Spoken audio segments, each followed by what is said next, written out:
आज की क्लास में हम 9th का सेल ऑर्गेनेल्स में पहला जो है गोल्जी एपरेटस के बारे में डिस्कस करेंगे। इससे पहले की वीडियो में इंट्रोडक्शन हम सेल ऑर्गेनेल्स का दे दिया था, जिसमें प्लाज्मा मेम्ब्रेन करा दिए।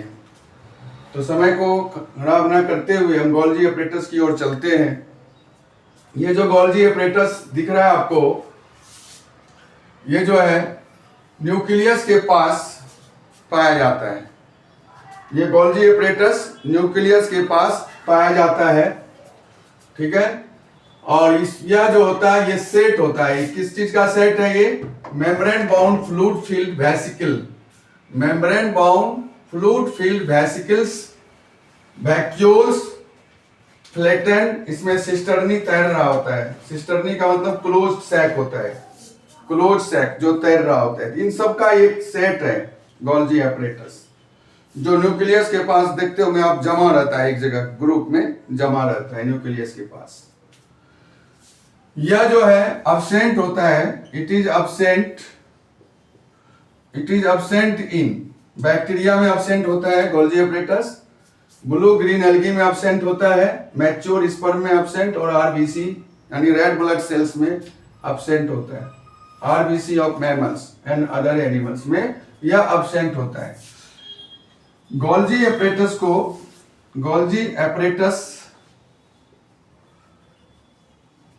को हम कहते हैं, it's called the post office of the cell, called the post office of the cell कहा गया है। इसको हम post office of the cell कहा गया है गोल्जी एपरेटस। क्यों? क्योंकि यह पैकेजिंग का भी काम करता है। ड्यू टू पैकेजिंग, यह पैकेजिंग का काम करता है। जिस तरह पोस्ट ऑफिस में देखते होंगे ना, सारे डाक टिकट या जितने भी भेजने वाले सामान होते हैं उसको पैक कर करके फिर उसको जगह जगह पहुंचाया जाता है ना। तो उसी तरह गोल्जी एपरेटस जो है सेल के अंदर यही काम करता है, डिस्ट्रीब्यूशन का काम करता है। गोल्जी एपरेटस सेल के अंदर पैकेजिंग करके डिस्ट्रीब्यूट करता है। और सेल ऑर्गेनेल्स के अंदर जैसे माइटोकॉन्ड्रिया, लाइसोसोम, है ना, प्लाज्मा मेम्ब्रेन, यहाँ भेजता है पैकेजिंग करके मटेरियल्स को। तो पैकेजिंग करके जो है भेजता है या मटेरियल को डिस्ट्रीब्यूट करता है, इसलिए इसको हम post office of the cell कहा गया है। गोल्जी एपरेटस इन्वॉल्व होता है क्रिएशन ऑफ लाइसोसोम। लाइसोसोम को क्रिएट करता है, बनाने में हेल्प करता है। ये लाइसोसोम में एक डाइजेस्टिव एंजाइम होता है, डाइजेस्टिव एंजाइम, जो क्या करता है, ये सेल को, यानी जो ओल्ड सेल होते हैं जो टूट जाते हैं ड्यूरिंग वर्किंग, उन सब सेल को जो है डाइजेस्टिव एंजाइम के द्वारा डिस्ट्रॉय करता है। तो लाइसोसोम का इंपॉर्टेंस है, वो आगे पढ़ाएंगे आपको। It is also involve in the synthesis of complex polysaccharides. ये पॉलीसैकेराइड बनाता है जो सेल वॉल को बनाने में हेल्प करता है। सेल वॉल प्लांट में होता है, तो प्लांट में सेल वॉल को बनाने में ये गोल्जी एपरेटस का इंपॉर्टेंट रोल है। तो गोल्जी एपरेटस जो है आपका क्या काम किया? पैकेजिंग का काम किया और एक जगह से दूसरे जगह डिस्ट्रीब्यूट करने में। डिस्ट्रीब्यूट क्या करेगा? वो प्रोटीन्स का डिस्ट्रीब्यूशन करेगा, लिपिड्स का डिस्ट्रीब्यूशन करेगा। सेल्स के सभी सेल ऑर्गेनेल को लिपिड्स, प्रोटीन्स की जरूरत पड़ती है, ठीक है। तो वो सभी जगह पहुंचाने का काम करता है, इसलिए इसको हम कह सकते हैं कि जो है यह पैकेजिंग और डिस्ट्रीब्यूशन का काम करता है। तो वेरियस डेस्टिनेशन तक पहुंचाने का काम यही करता है। तो ये गोल्जी एपरेटस आपके लिए जो है क्या है, यह पूछा जाता है। तो क्या है? तो ये एक सेट है जिसमें कि फ्लूइड फील्ड वेसिकल्स होता है, वैक्यूल्स होता है, फ्लैट सिस्टर्नी होता है। सिस्टर्नी को क्लोज सैक के नाम से जानते हैं। तो ये हो गया, और इसके बाद फंक्शन पूछे जाते हैं, ठीक है। लाइसोसोम सेल ऑर्गेनेल्स है, इसको हम सुसाइड बैग के नाम से भी जानते हैं। सेल्स के यानी अंदर बहुत सारे पुराने सेल टूटते रहते हैं, तो वह टूटे हुए यानी ब्रेक जो सेल हुए हैं उनको जो है एक डाइजेस्टिव एंजाइम सिक्रीट करता है जिससे कि वह सेल जो है बॉडी के सेल ऑर्गेनेल के अंदर से जो है क्लीन होते रहता है, साफ होते रहता है। तो यानी इसको चूंकि यह अपना सेल को भी डिस्ट्रॉय करता है इसलिए इसको सुसाइड बैग के नाम से जानते हैं। सेल क्योंकि लाइसोसोम का भी सेल्स ब्रेक होता है तो यह अपना सेल को भी जो है क्लीन करता है, इसलिए इसको जो है हम सुसाइड बैग के नाम से जानते हैं। Lysosome Lysosome as a membrane-bound organelles containing digestive enzyme that break down old and damaged cell parts। तो सेल्स के अंदर बहुत सारे ओल्ड सेल्स होते हैं जो डैमेज हो जाते हैं और ये डैमेज सेल्स पार्ट्स को जो है क्या करता है, ब्रेक करता है और इसको रिमूव करता है। दूसरा है it is small spherical vesicles. ये देख रहे हैं छोटा छोटा है बना हुआ, एनिमल सेल्स में होता है, प्लांट सेल में बहुत कम होता है।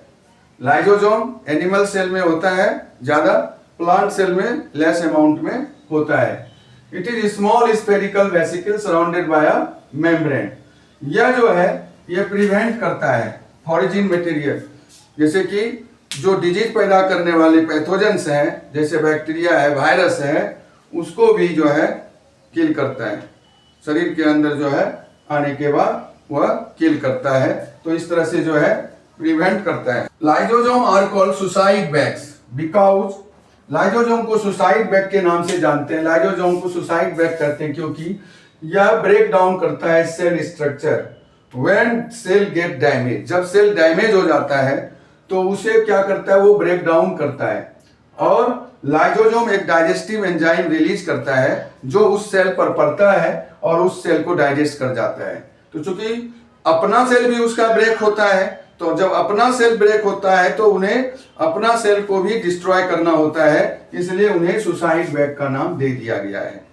चूंकि लाइसोसोम अपना सेल को भी क्या करता है, डिस्ट्रॉय कर देता है जब ब्रेक होता है, जब पुराना हो जाता है तो उनको ब्रेक करता है, तो वह अपना सेल भी खा जाता है, इसलिए उसे सुसाइड बैग के नाम से जानते हैं।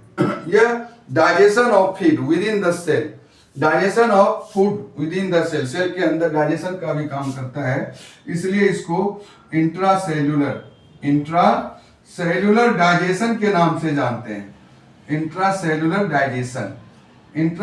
डाइजेशन क्योंकि फूड सेल के अंदर डाइजेस्ट होता है, इसलिए उसको इंट्रासेल्युलर डाइजेशन के नाम से भी जानते हैं। उसके बाद यह बॉडी को प्रोटेक्शन देता है बैक्टीरिया से और अदर हार्मफुल ऑर्गेनिज्म, जो बाहर से सेल के अंदर जाना चाहता है उसको भी ये डिस्ट्रॉय करता है, उससे प्रोटेक्शन देता है। इसलिए लाइसोसोम का हमारे सेल ऑर्गेनेल्स लाइसोसोम का बहुत बड़ा इंपॉर्टेंस है। माइटोकॉन्ड्रिया जो है यह टाइनी बॉडीज होता है, वेरिंग शेप, इसके शेप अलग अलग होते हैं सेल ऑर्गेनेल्स के अंदर। सेल ऑर्गेनेल्स जो माइटोकॉन्ड्रिया है ये डिफरेंट शेप में होते हैं और यह सिलिंड्रिकल भी है, रॉड शेप भी होते हैं, स्फेरिकल भी होते हैं, लेकिन छोटे बॉडीज में होते हैं। माइटोकॉन्ड्रिया अब्सेंट होता है बैक्टीरिया में। Mitochondria are absent in bacteria and RBC of mammals में अब्सेंट होता है। माइटोकॉन्ड्रिया में राइबोसोम होता है, यानी mitochondria contain ribosome. Mitochondria contain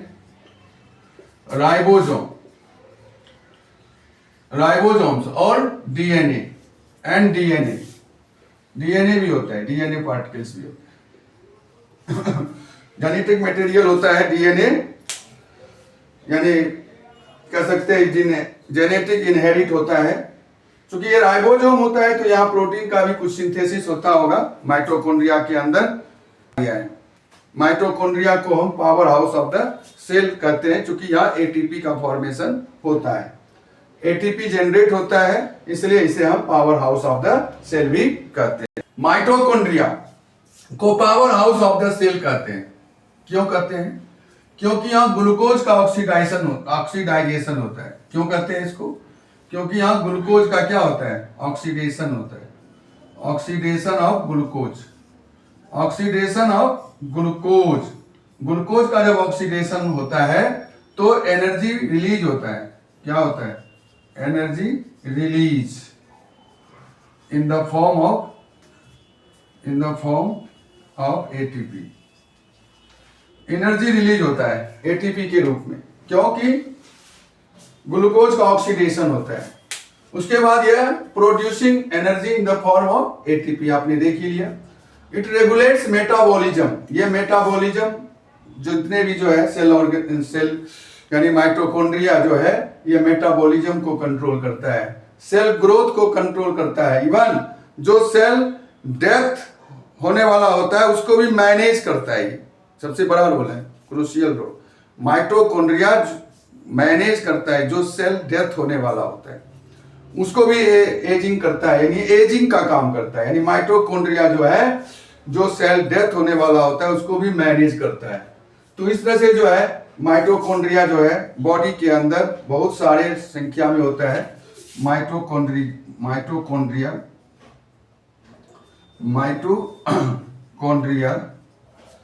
present